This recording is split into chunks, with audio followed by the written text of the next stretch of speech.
Ito, makakapamago si Butikya sa bagong trabaho ng Kulaking Baduy.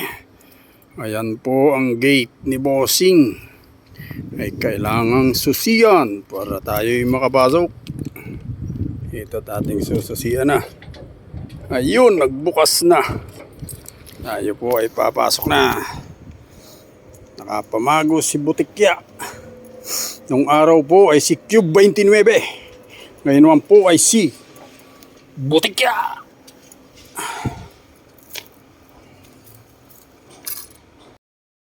Rin nakapugol na si Butikya.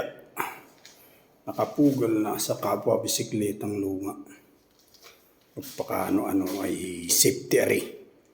Dahil yung iba dyan ay nakaparking din. Ayan, parking nyo ng mga bike. Si Butikya ay medyo safety din eh. Kisa dun sa labas. Naakyat na sa bagong trabaho. Dahil may bago ng susi na ipinagawa at pinaduplicate si Bossing. Ay medyo madilim, hindi may pasok. Ayun, bubukas na po tayo sa unang pinto. Naakyat pa ulit. Dini sa pataas. At bukas na. Ayun kasi ang entrance eh. Naka-red carpet. Ito naman ang pasok ang isa pang pinto. Walang lock. Ito pa yung isa pang pinto.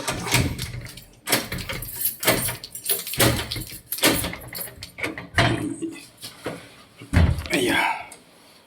Ayun. Diyan dati nakaparking si Cube 29. Mag-uumpisa na magkutkod ng Kulaking Baduy sa bagong trabaho.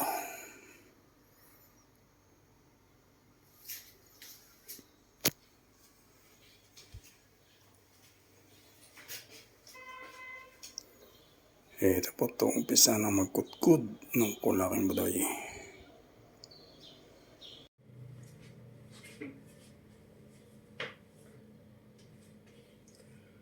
Mag-uumpisa na magtrabaho ang Kulaking Baduy sa bagong trabaho with new contract.